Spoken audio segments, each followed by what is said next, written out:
Ninakukaribisha katika kipindi kizuri kabisa. Uko nami Madam Regina na ni siku nzuri kabisa ya leo. Niko na wapendwa hapa na tuna jambo zuri kabisa la kukujuza wewe msikilizaji na mtazamaji popote unaposikia na unapotazama.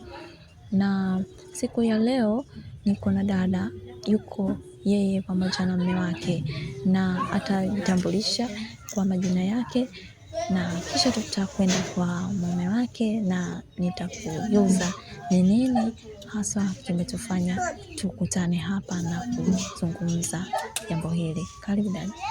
Asante. Kwa majina naitwa Elieti Leston, natokea Chanika. Okay, sawa. Unaitwa Elieti Leston, uko Chanika. Na niende kwa kaka. Kaka, habari ya kwako? Salama. Kwa majina naitwa Leston Newton. Nina mke wangu hapa anaitwa Elieti na nina watoto wawili, mmoja mwenye mwaka mmoja na nusu na mwingine ndo ana wiki mbili. Okay, sawa, vizuri. Na mmependeza na Mungu awabariki. Msikilizaji na mtazamaji popote ulipo, wapendwa hawa wana jambo, na nianze kabisa na dada hapa. Uliniambia kuna jambo unataka kueleza kwa jamii ya watu, changamoto ambazo unakutana nazo na adha ambazo unakutana nazo, mapito magumu, na ulihitaji msaada kutoka kwa jamii ya watu. Hivyo nikukaribishe, hebu anza kueleza ni changamoto gani haswa ambayo inakufanya umweleze msikilizaji na mtazamaji. Wewe una watoto wangapi? Mimi nimebahatika, Mungu kanipa watoto wawili. Mmoja ndo anaenda kutimiza miaka miwili, mwingine ana wiki mbili. Ndio. Nilikuwa na changamoto kidogo katika changamoto ya maisha, yani mume wangu ana matatizo. Mume wangu alikuwa anafanya kazi, tulitoka Bukoba. Mume wangu aliletwa kikazi, baadaye akaja akageukwa na anaumwa hapa alipo. Alikuja akageukwa na nani? Alitoka Bukoba, kuna mtu alimlipia nauli kuja kuanzisha huku kupata kazi ya kuuza viatu. Lakini alivyofika huku ikatokea yani sababu huyo bosi akaamua mkatae, ndo akaja huku Chanika. Huku Chanika akapata kazi ya useremala, akawa anafanya lakini anafanya kazi bosi wake afanyaje, hamlipi. Anafanya kazi bosi wake hamlipi. Baadaye bosi wake mume wangu akaenda kudai hela kwa bosi wake, ilikuwa karibia 250,000. Bosi wake akaanza kutangaza kwa watu kwamba huyu anidai hela sijui nini, kelele zikawa nyingi. Baadaye akaamua amfukuze kazi mume wangu. Tukarudi nyumbani, mume wangu akarudi nyumbani, akawa hivyo maisha ya kutangatanga, anaenda anatafuta kazi zinakosa. Na kingine, mume wangu ana matatizo ya vidonda vya tumbo na kifua. Na ilikuwaje hapo? Mlijua vipi kama ana matatizo ya vidonda vya tumbo na kifua? Hicho kifua, kipindi tuko nyumbani, alienda kazini. Alivyoenda kazini, alikuja akadondokewa, alikuwa amebeba pumba ya gunia kilo 100. Hasa pale kipindi anabeba ili kukimbia, mvua inanyesha, pumba ikaja ikamdondokea kwenye kifua. Tulivyoenda hospitali kubwa kule nyumbani, wakatuambia kwamba hicho kifua chake kina shida, yani damu imegandiana kwa ndani, kwa hiyo inabidi afanyiwe operation nchi za nje. Waliwaambia kina nani? Waliowapa majibu hayo ni kina nani? Ni daktari wenyewe. Basi walivyotuambia hivyo, hela zikakosa, maana hela walituambia yani kuanzia 1,000,000 kupanda juu. Wakamwambia inabidi aende nchi za nje. Na hali ya uchumi tulikuwa hatuna chochote kitu, tukaamua tu tununue dawa za kawaida ambazo zinaweza zikafanyaje, zikatuliza maumivu. Ndo tukawa huku baadaye alivyoacha hapa kazi ndo tukaanza kutafuta, baadaye anaenda anarudi hana chochote. Juzi kati hapa alikuja akapata kazi fulani akaenda kufanya, alivyoenda kufanya nikaja mimi nilikuwa ndani naumwa nimelala, nikapigwa simu nikaambiwa mume wako huko amefanyaje, amelazwa. Nikamwambia amelazwa shida nini? Wakaniambia sisi hatujui, tumeona mume wako anafanyaje, anadondoka tu ghafla. Akasema anadondoka ghafla bila tatizo. Ndio baadaye wakamleta wamembeba mgongoni, ndio nikaja kumuuliza vipi shida nini? Akaniambia vidonda vya tumbo. Vidonda vya tumbo vimeanza tena. Ndio hapo kipindi cha nyuma alikuwa yani na penyewe tulishaenda kumpima, wakasema ana vidonda vya tumbo, yani utumbo wake ushatafunika. Kwa hiyo inabidi kila dakika asifanye kazi ngumu, akae kila masaa 24 anakula anakunywa. Sema kwa hali yetu ngumu,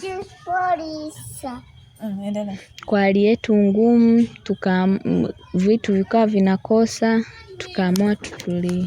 Ndo ile tukatoka hapa tukaenda kupima, daktari akasemaje? Akasema huyu mtu ilivyofikia hapa asazi zake zimepanda, yani utumbo ushaliwa, inabidi atafutwe 80,000 ya kumpa vidonge ama hela zaidi ya hapo ndo atibiwe kabisa. Ila kulingana na kipato hatuna. Mume wangu ndo hivyo sasa hivi, yani tumekaa mpaka yani leo hii sema kweli na kazi maalum.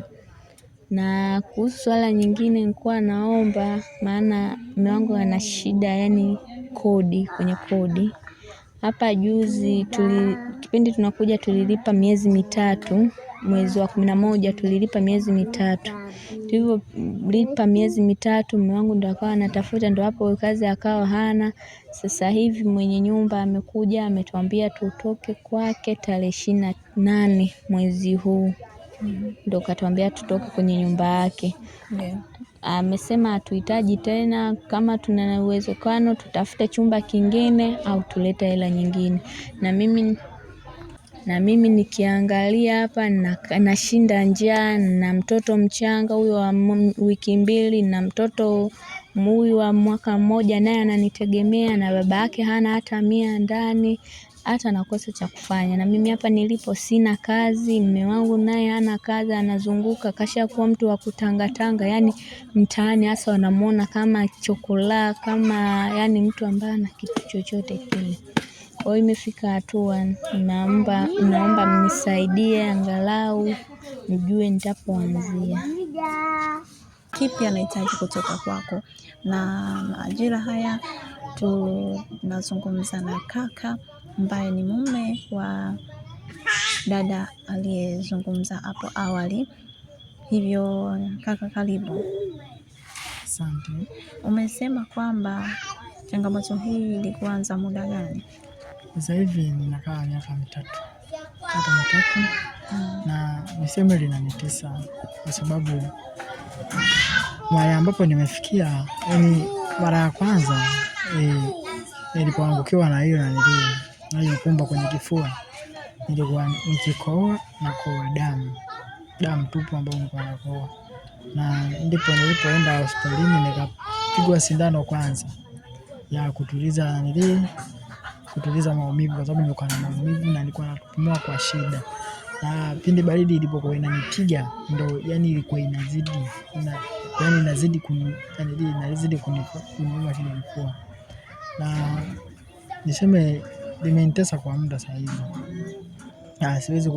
Nilikuwa najitahidi nafanya kazi ngumu, lakini kila nikizidi kufanya kazi ile ngumu na ndivyo damu inavyozidi, ndivyo inavyozidi kuko na kwa damu, nikiko na kwa damu. Na tatizo jingine ni kuhusu vidonda vya tumbo. Vidonda vya tumbo na vyenyewe vinanitesa kwa sababu niseme na vyenyewe hivi nilianza navyo sasa hizi ni kama takriban miaka 10.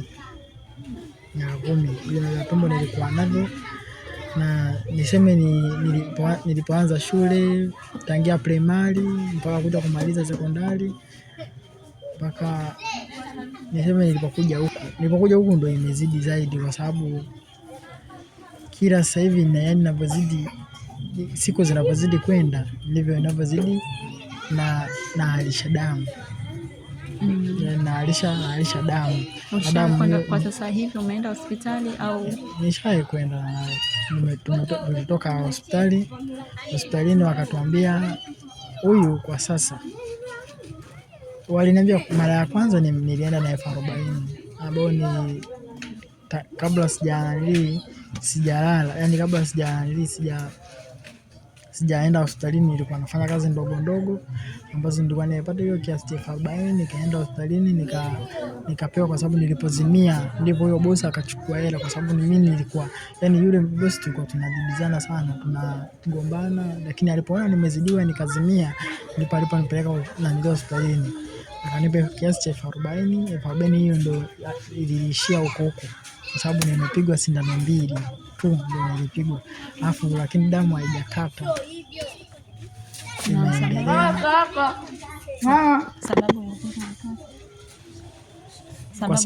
Kwa sababu yani walisema dozi ni 80,000.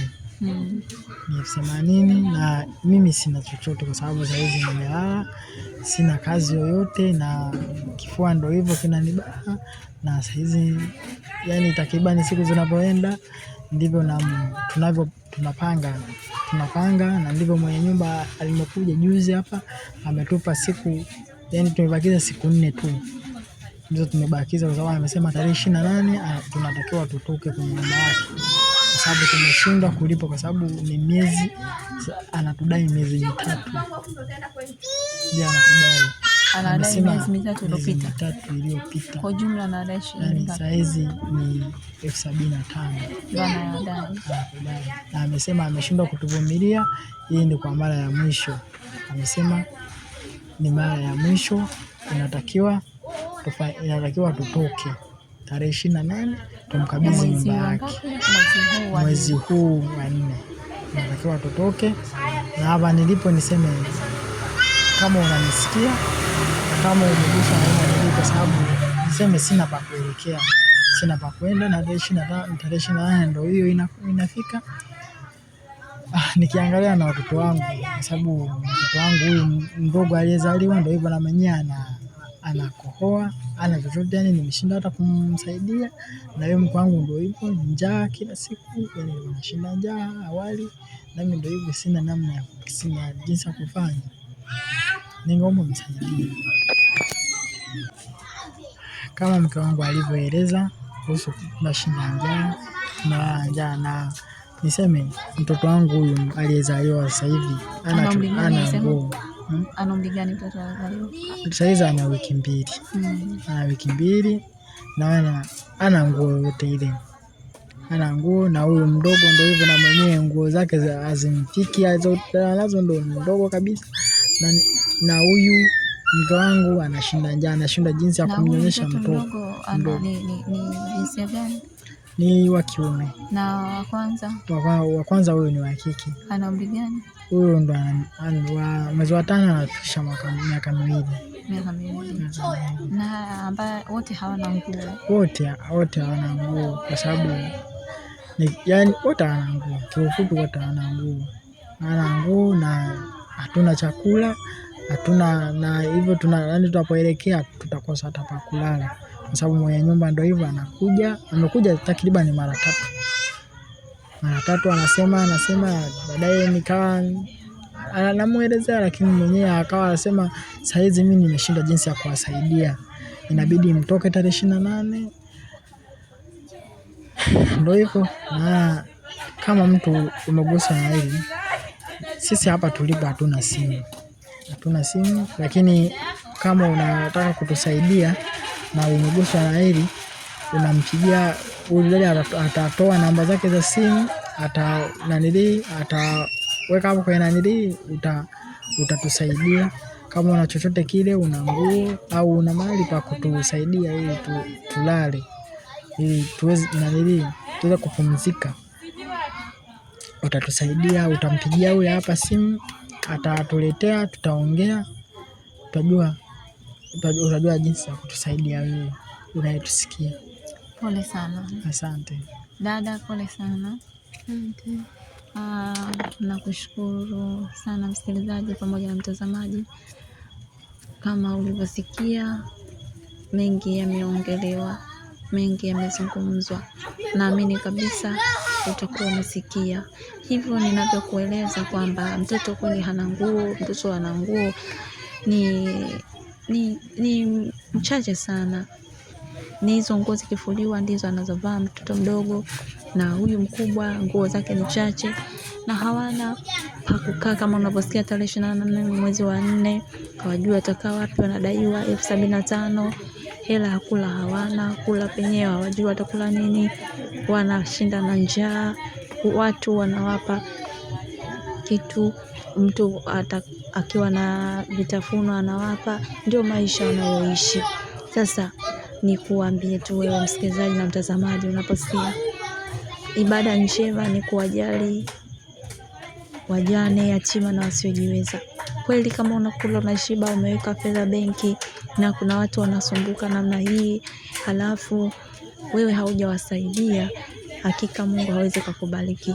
Mimi ni Madam Regina na tumekuwa wote kuanzia mwanzo wa kipindi na mpaka wakati huu, na hivyo tu nikikuombea kwa Mungu, hebu kuswa na haya walioeleza, na Mungu hakika atakubariki sana sana. Unaweza kuwasiliana na mimi kama kaka alivyosema, wao hawana simu. Ukihitaji kuwafikia basi wasiliana na mimi, utawafikia na utawaona, na ikiwezekana ukitaka kuzungumza nao basi utazungumza nao. Na ikiwa una sadaka yako, una mchango wako, una nguo, una chakula, una mahali pa kukaa, basi wasiliana na mimi. Alafu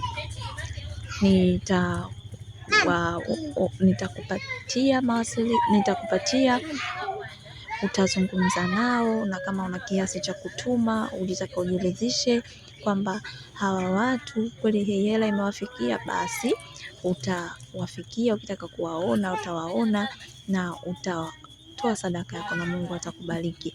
Hivyo tu, Mungu akubariki sana sana popote ulipo, na karibu sana katika kipindi kingine kijacho, na usiache kusubscribe, kufuatilia vipindi vizuri vinavyoendelea. Mungu akubariki sana sana. Karibu tena katika kipindi kingine, na Mungu akutunze, Mungu akubariki.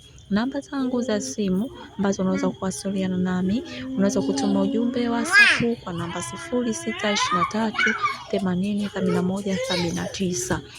Unaweza ukatuma ujumbe na ukatuma ujumbe wa WhatsApp kwamba mimi nahitaji kuwasaidia, mimi nahitaji kuongea nao, mimi nahitaji niwatumie pesa, mimi nahitaji niwapatie chakula, mimi nahitaji jambo lolote, na mimi nitawafikia na wewe utawasaidia. Ikiwa una pesa basi utatoa, na ikiwa una mawazo na ushauri basi nijulishe pia, na ukitaka kuonana nao pia utaonana nao. Mungu akubariki, Mungu akutunze, uwe na wakati mwema.